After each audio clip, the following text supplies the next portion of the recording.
Très grand merci à vous. Je suis ravi de vous trouver une seconde fois pour vous parler d'un sujet qui nous tient tous à cœur. Les gens, les pauvres, payent vraiment cher le prix de leur attachement aux mondanités par le manque d'équilibre dans leur vie. Ils perdent pour cela leur tranquillité, leur stabilité, leur bonheur et leur santé, et même l'au-delà, la vie éternelle. Ils sont eux aussi victimes des maladies du siècle qui naissent de l'hyperactivité et le sentiment d'échec.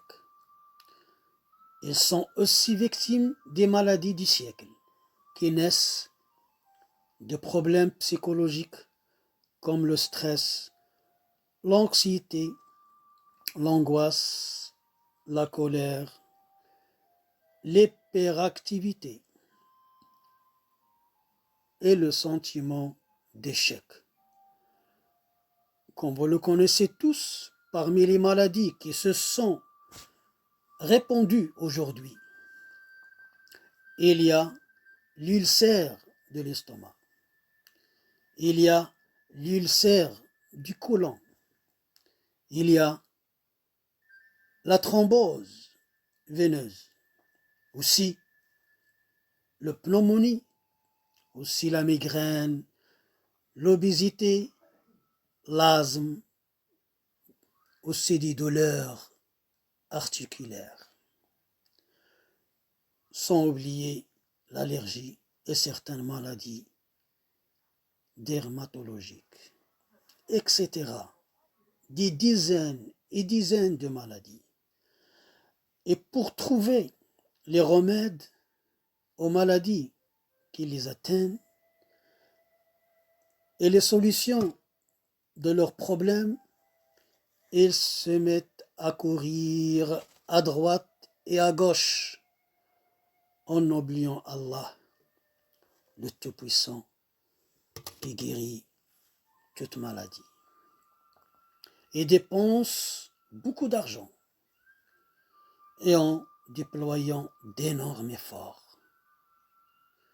Mais le problème où il est, il faut chercher la cause de ces maladies. Ce n'est pas la guérison et le remède. Si on veut lancer une vue pour voir d'où viennent ces maladies, on va étudier et chercher pour trouver la cause de ces maladies. Le vrai ennemi qui existe.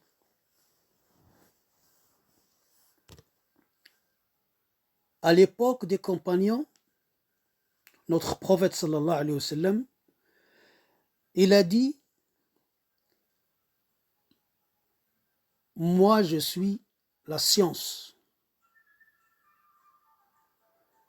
Et la porte de la science, c'est un des compagnons du prophète sallallahu alayhi wa sallam. Et les compagnons se demandent qu'est-ce qu'il a, ce dernier, la paix sur eux et le salut, qu'est-ce qu'il a pour que le prophète dise que c'est lui la porte. Ils veulent le tester pour savoir sa puissance de connaissance et de savoir. Ils sont dirigés vers lui en lui posant une question. Quelle est la chose que Allah a créée? Elle est géante. Elle meurt à la fin du temps. Il a dit, il y a 10 choses. Ils ont posé des questions entre eux. Comment ça se fait? On a demandé une, il a dit 10. Mais lui, avec sa sagesse et son intelligence, il veut leur montrer comment savoir et arriver à la vérité. Il a dit, premièrement, les montagnes. Les montagnes, elles restent c'est les piliers de la terre, et elle reste jusqu'à la fin du temps. Et le plus fort que les montagnes, c'est le fer, parce qu'il est constitué du fer et des autres minéraux. Et le plus fort que le fer, c'est le feu, parce qu'en le réchauffant, il se devient mou. Et le plus fort que le feu, c'est l'eau, parce que l'eau, elle éteint le feu. Et le plus fort que l'eau, c'est les nuages, parce que les nuages, elles prennent l'eau et elles s'envolent. Et le plus fort que les nuages, c'est le vent. Et le plus fort parce que le vent, il pousse les nuages. Et le plus fort que le vent, c'est l'être humain. C'est l'esprit, c'est la raison, c'est l'intelligence. C'est cet être humain que Allah a créé. Il faut qu'on soit fier de nous. Ce être humain est le plus fort que le vent, parce qu'il utilise la technologie,